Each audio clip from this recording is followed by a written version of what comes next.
Hey everyone, I'm Gracie, and welcome back to the Gracie Military Child podcast. The world should know how unique military children are. We may look like normal children on the outside, but we go through some pretty extraordinary circumstances that shape us to the leaders we are today. I am super excited to continue on with our No Greater Sacrifice series, sharing the stories of military children whose loved ones were critically wounded or fallen in action. I hope you find inspiration from these scholars that just because a traumatic situation may happen, you are still able to achieve your hopes and dreams.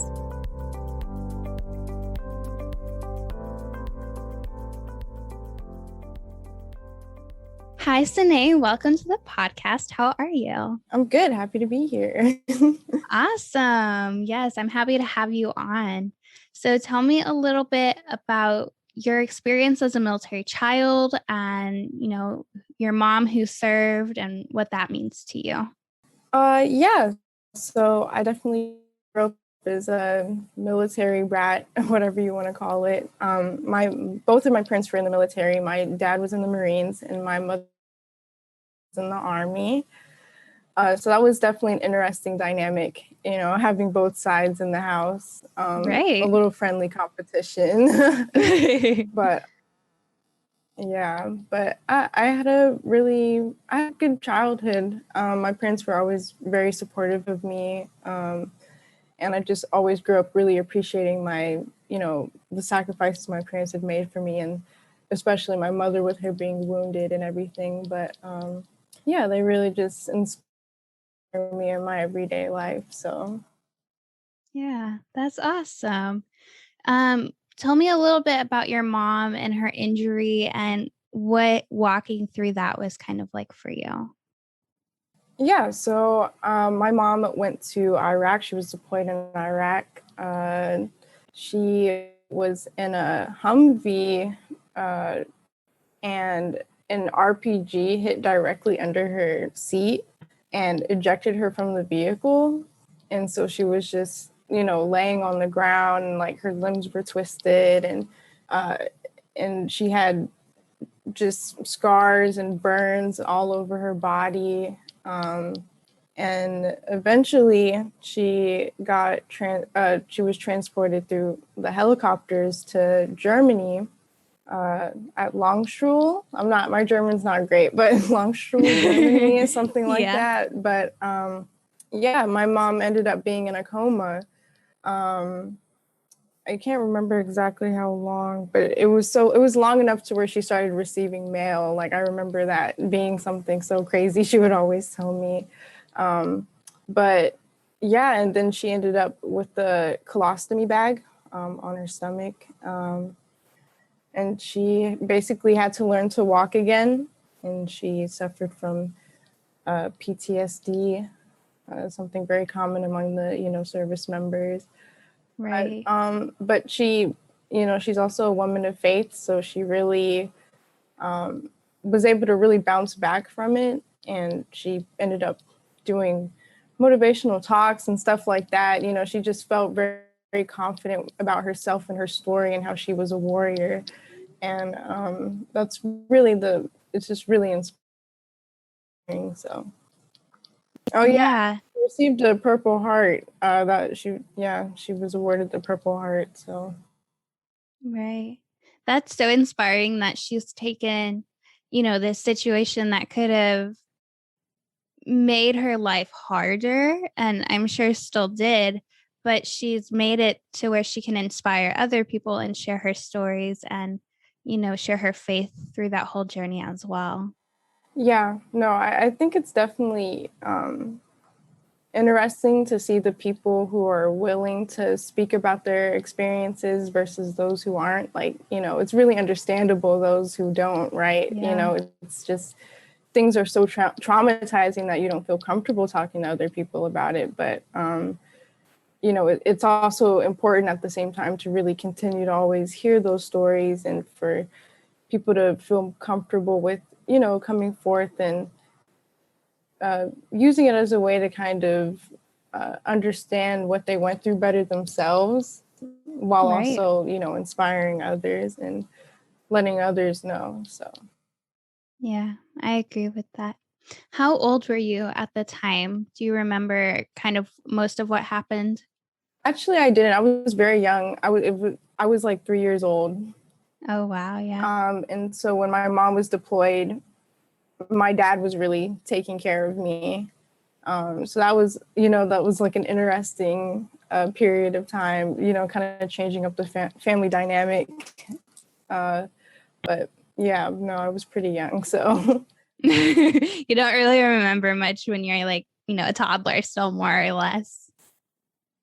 What was it like then having your dad, your mom being there all the time and then having your dad all of a sudden step more into taking care of you?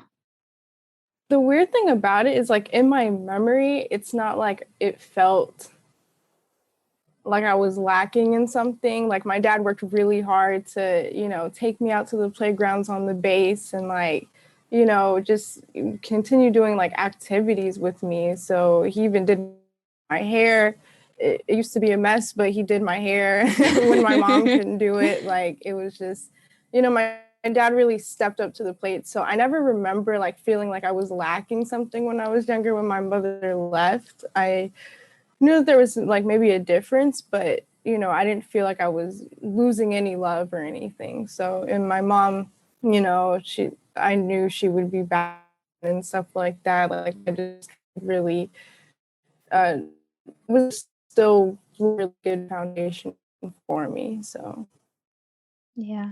That's always important to have that, as well when a parent deploys, especially in even a different situation when both parents are in the service.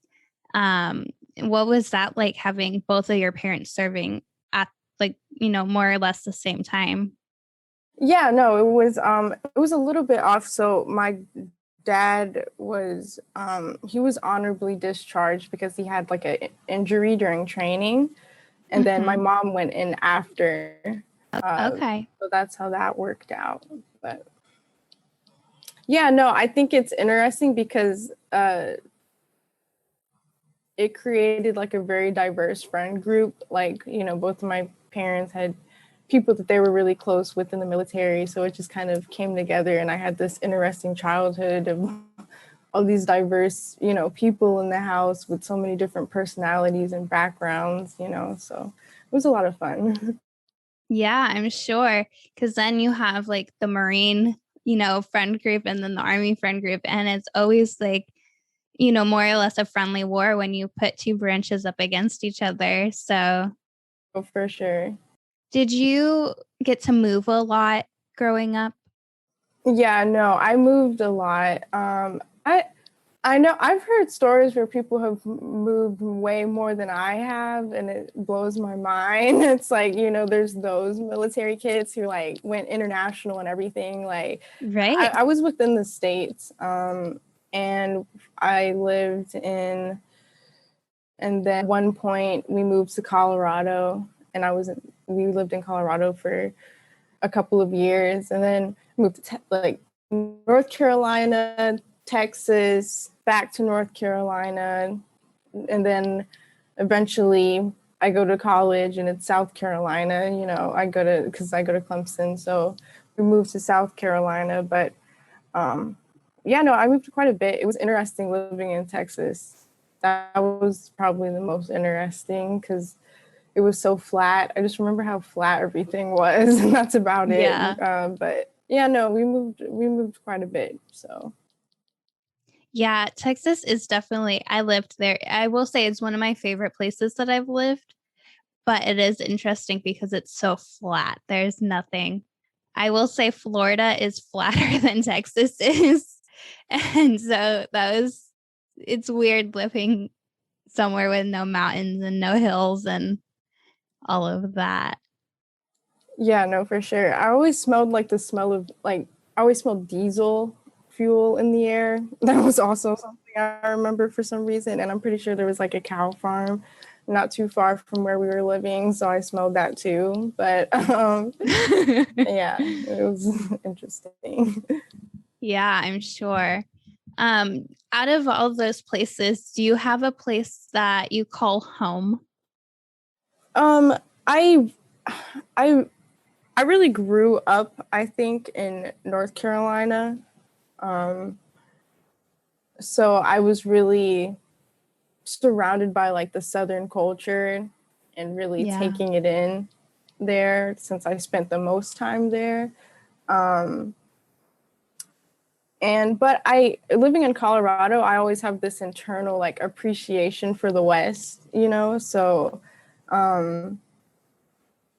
Texas is here or there, but like Colorado in particular, you know, since it's like literally across the map, you know, I have a certain feeling about it. It's like, yeah, like, you know, the West is a cool place, you know, but I definitely claim being like a Southerner. So, Yeah. There's just something about living in southern states that it's that southern hospitality. It's, I feel people are just nicer. yeah, no, definitely family energy all around. So, Yes, for sure.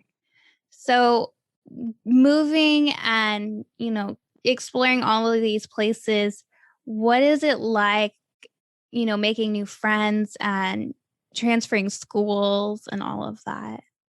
yeah, I think something that's helped me out in even my professional journey is being a person who's adaptable. You really have to adapt to the new climate, the new people, the new culture, the new everything, right? So I didn't take it as a challenge. Well, I just recognized it as just being different and then just adjusting to it. You know, it wasn't something that was necessarily difficult for me. And I'm happy that it turned out that way because I know moving can be a really, tough experience for a lot of kids. But it didn't really bother me too much. I'm an introvert. I'm also an only child, so it's like moving to a different place. It didn't necessarily trigger many things. So I just took it as an opportunity to just get to know new people. So Yeah. And it's definitely fun getting to know new people because then, especially as a military child, you know people more or less all over the world and you can go visit and, you just have that connection inside the military community. That's a huge family all over the world.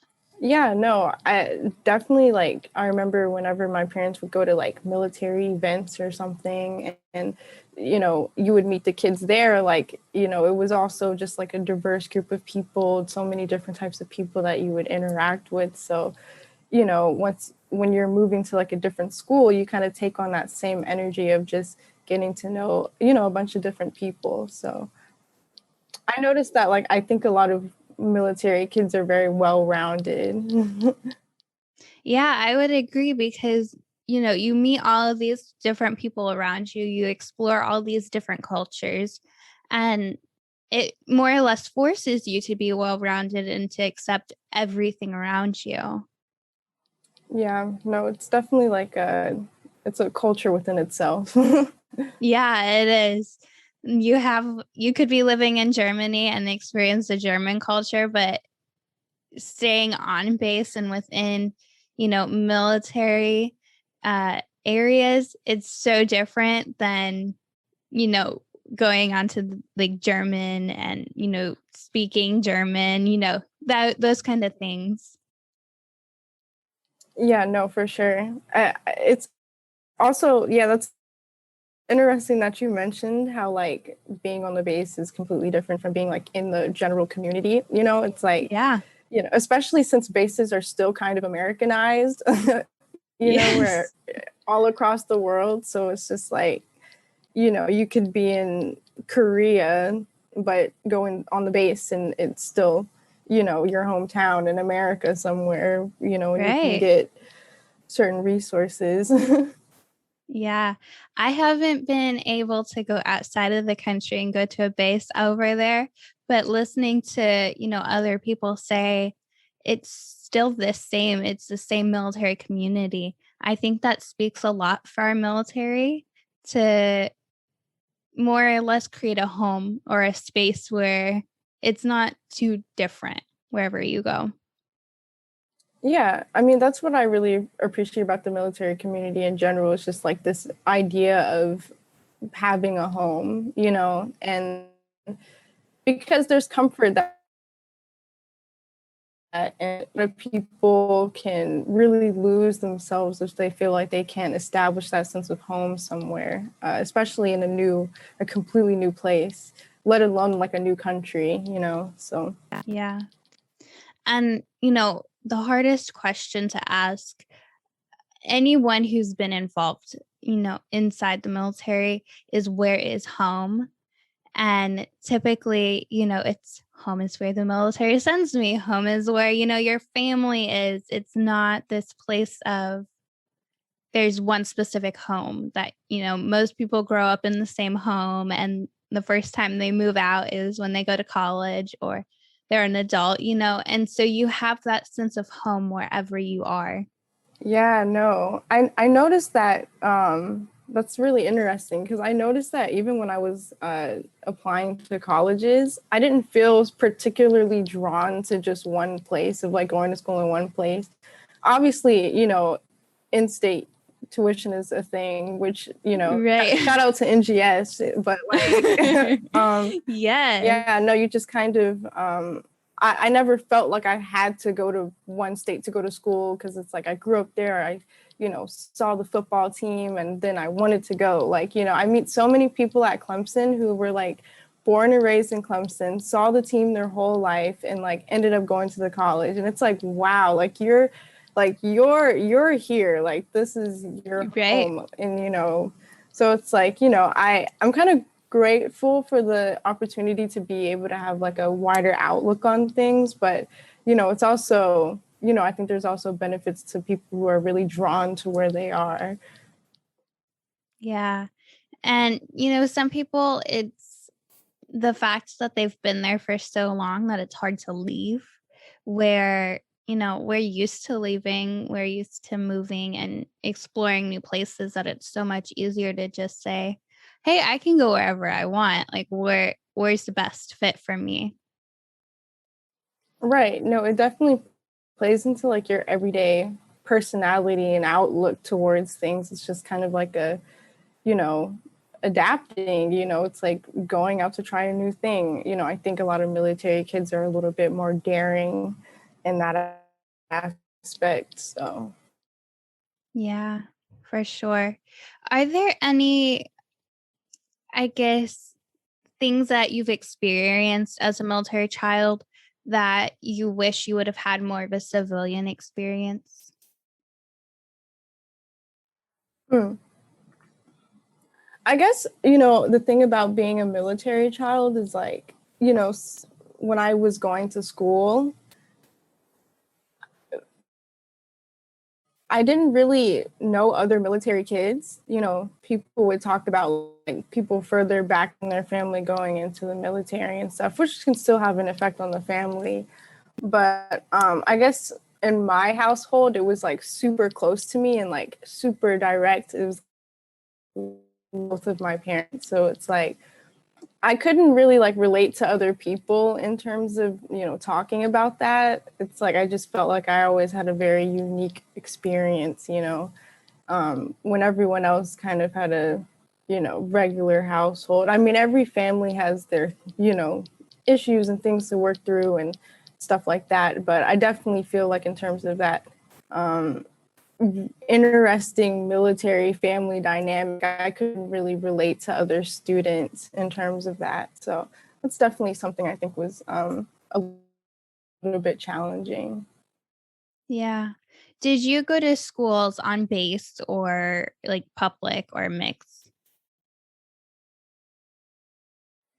Yeah, so I ended up, no, I never went to school on base. I ended up going to like a Catholic private school in like elementary for like elementary years. And then, yeah, but I never went to school on base. I know that that's like an experience within itself, but Yeah.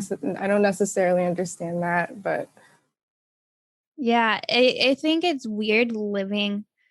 Since I've went to public school and I've went to school on base, I think it's weird transitioning in and out of it because, people are leaving and people are coming, mostly every month, the same class you start with, you do not end with the same group of people. Wow. So it's definitely weird, through that transition, and you don't have the same group of friends because someone's always moving. No, that's interesting. I guess like, it was something where you just kind of had to adapt to like a new class and Right. new people in and out. It's like, hopefully we can stay in touch type thing. That's interesting. Yeah. And especially, it's now going to be like 10 years since I left my more or less homeschool where I was at for four years. And it's like 10 years since I've left that place now. And technology was not as advanced as it is now, to where I don't even have contact really with any of those people. And then even in Texas, when I was living on base and going to school on base, people were always leaving and coming. So that was hard to keep contact. And then, with the advances of social media and technology in general, it's so much easier to stay in touch with people. Yeah, no. Wow. Yeah, I think technology has changed a lot of things. Even the fact that like families can call, over FaceTime and things like that, creating like, such a more intimate space. It's like the fact that, people would have to break up the families and it's like not having any technological connection. It's like I can't imagine that, going through that. Yeah. When my dad deployed, when I was old enough to remember, that's when like Skype was just first coming out. So we didn't even, we didn't know what it was, how to use it. Like we communicated by email, and email is still around. It's still being used, but you don't think of that first off. You think of texting or, FaceTime, Yeah, no, it's so like I see, you see those videos online where like service members are seeing their wives go into labor like through FaceTime, and it's like it's interesting to see like how far we've come. It's like, whoa, like this is like you can be there for that moment, like, and that's really right. Special. And I think that's a very positive thing that has happened. Yeah, I agree. Like technology has made living the military life so much easier with deployments and, trainings and all of that. It's so much easier to stay in contact and stay in touch now with technology. Yeah. No, I'm curious to see how that affects like the future generations of like military kids. Yeah. Well, hopefully we don't have any more wars, but like, yes, the future of military kids, how technology kind of like affects them being able to still be like connected through virtual means. Like, I'm curious how that would play out. But that's actually a good point, because some people, even now it might be positive being able to stay in touch, but some people it might even be negative because it's like, you're over there, why aren't you here? That sort of thing. Yeah, no, that makes sense. I guess I could see like people, like kids developing like a sort of resentment of like, like, we can like FaceTime just isn't enough. It's like you're not here, so I can, maybe the issues would just kind of transform into something else. It's like, even though it's technology. Yeah, that's super interesting to just keep watching that and seeing even how technology grows and how it impacts the military community as it is. Yeah, for sure. There'll be I don't know, like those futuristic, like what do you call them? Like, I don't know, like VR, headset types things. Like you're like immersed, or they turned it into like a VR Zoom or something. Like, I don't know. Yeah. Who knows? Who knows what technology will, transform into. So tell me a little bit about why you chose Clemson, and what your goals are in that aspect. Yeah, so like I said, like I was really just I wasn't really too focused on one place to go to school. I did feel like I had a bit of a bias still though to go to school down south. So I was still strongly looking at that area. And I looked at Clemson's program because I was looking at schools in both North and South Carolina. And, I play viola, so I wanted to also go to a place that has like a little orchestra program to where I can still, still play and like take classes. And I don't know, yeah, Clemson just really had like really awesome energy when I visited. Like that's just it's a big campus, but like a very homey place.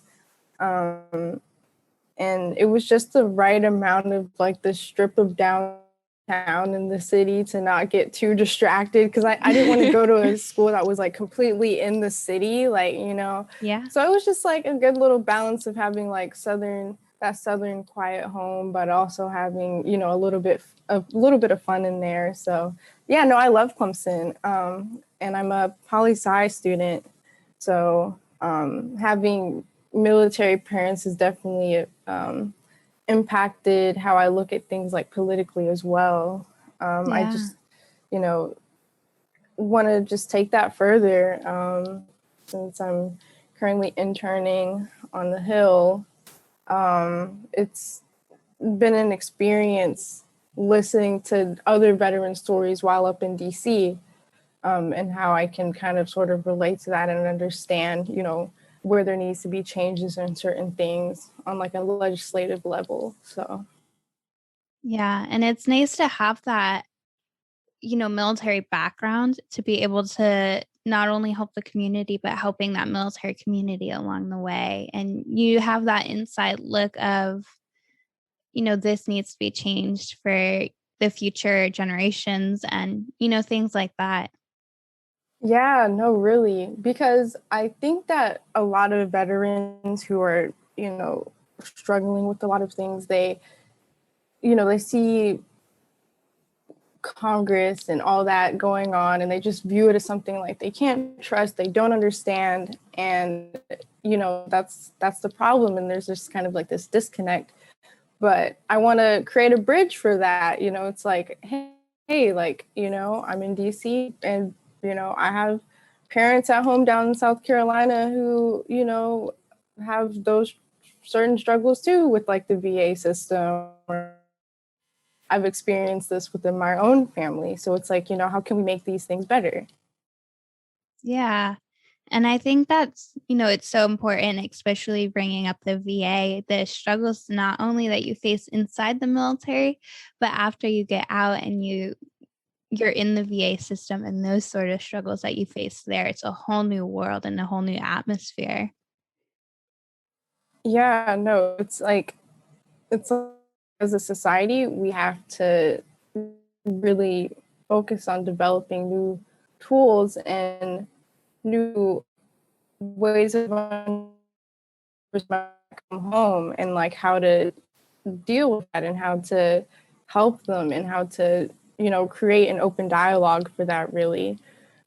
There's just too many veterans and service members committing suicide, and it's just like, why is that? Like, it's a problem. So it's like, how do we have that conversation comfortably? Because it's like some people don't even want to bring it up because it makes them uncomfortable. And it's like, who do I talk to about this? And if like the lines on the phone are taking too long, it's just like, how can we make this like a more efficient system? So I think that's something I really want to devote a lot of my time trying to figure out.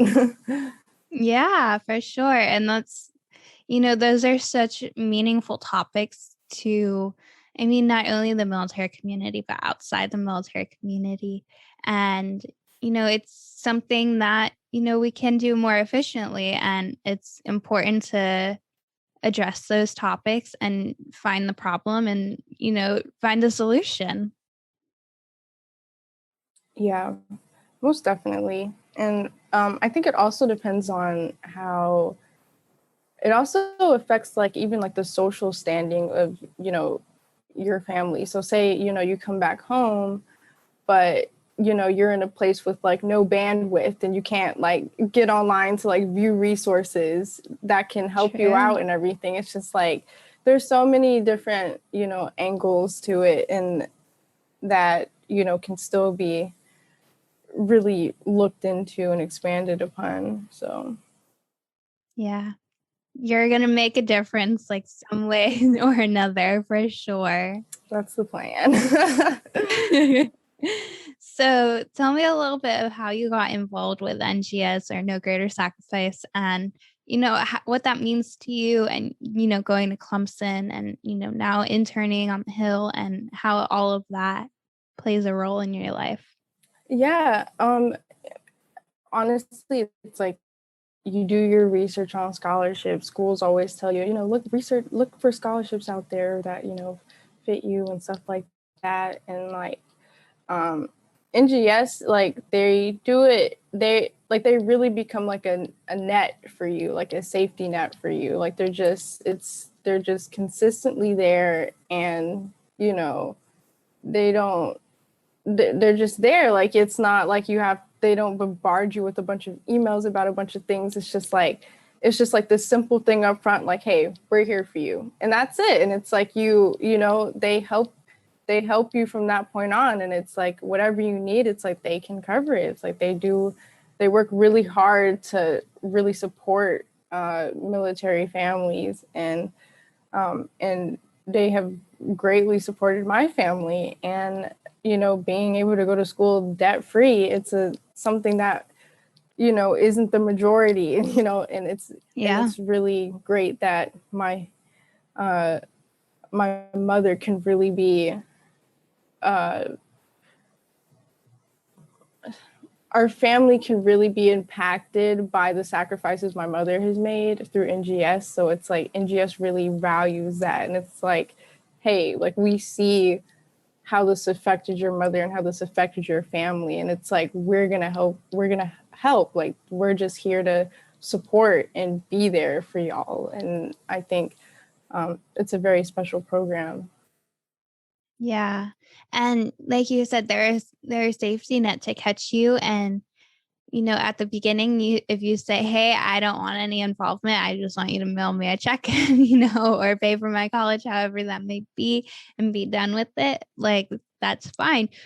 But for people who want to be involved and want to help and want to continue to, grow in things like internships or studying abroad, or whatever that may be, NGS is there for you and is there to help support you every step of the way, whether that be big or small. Yeah, no, they've helped me a lot, even with my internship. And it's just,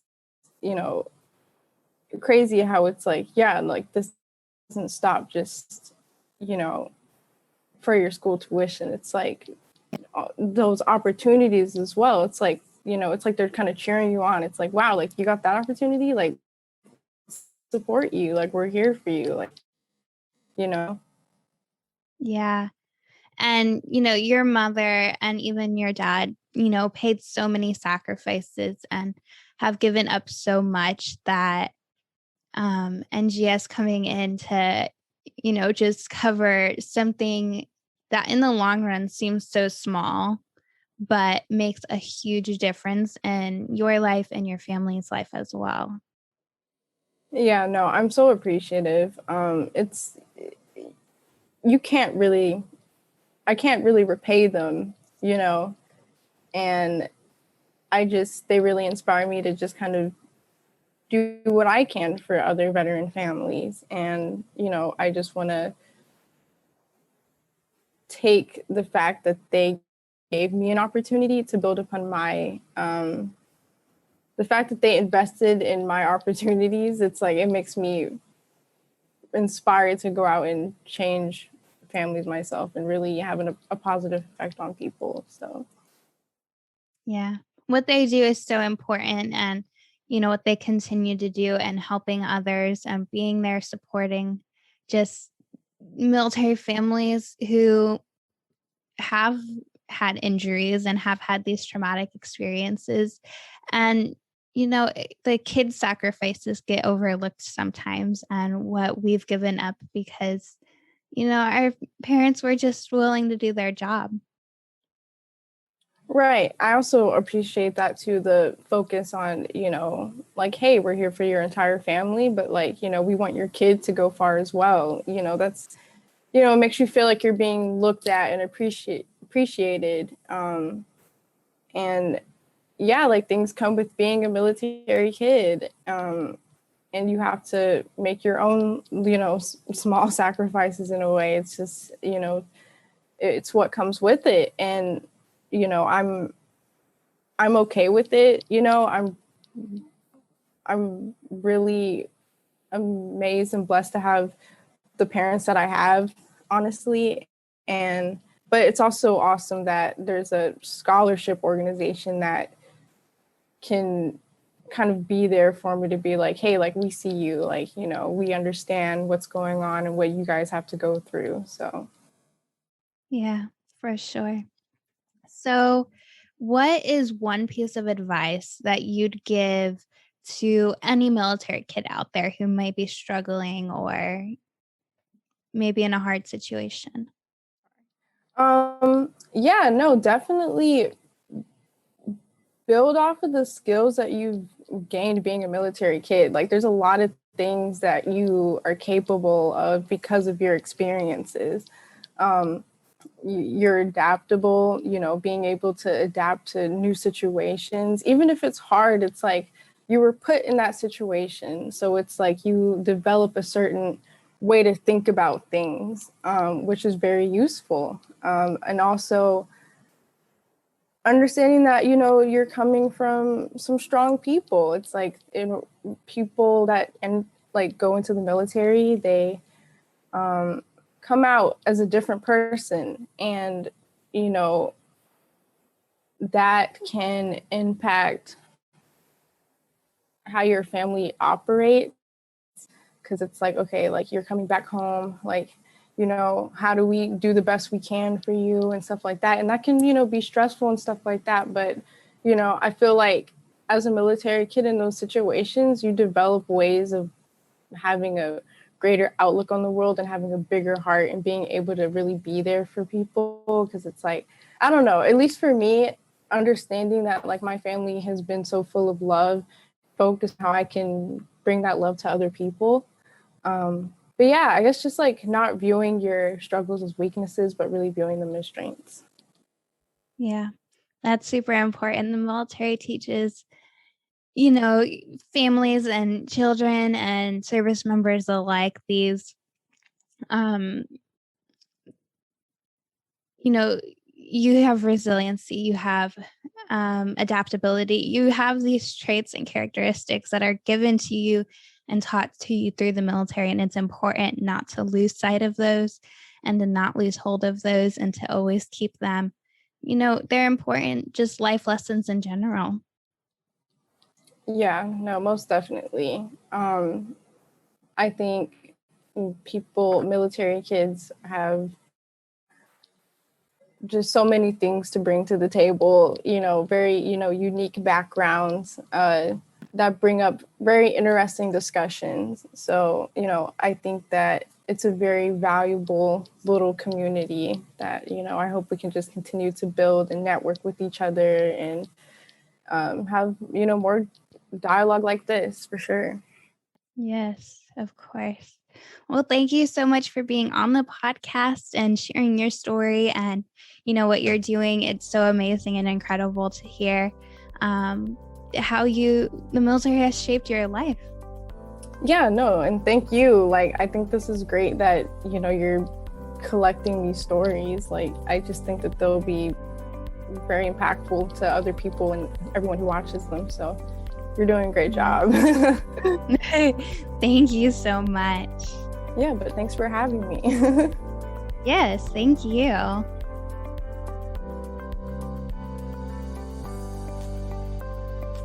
Thank you all for listening to this week's episode of Grace of a Military Child podcast. If you enjoyed listening, don't forget to follow, like, share, subscribe, review, and comment. You can also follow us at Grace of Military Child Podcast on Facebook, YouTube, and Instagram for more podcast-related content. If you or someone you know is a military child who would like to be featured on the podcast, please send us a message to one of our social media platforms or send us an email to grace.of.a.military.child@gmail.com. For more information on No Greater Sacrifice, you can go to nogreatersacrifice.org or send an email to info@nogreatersacrifice.org. Thank you, and join us back next week for another inspiring story.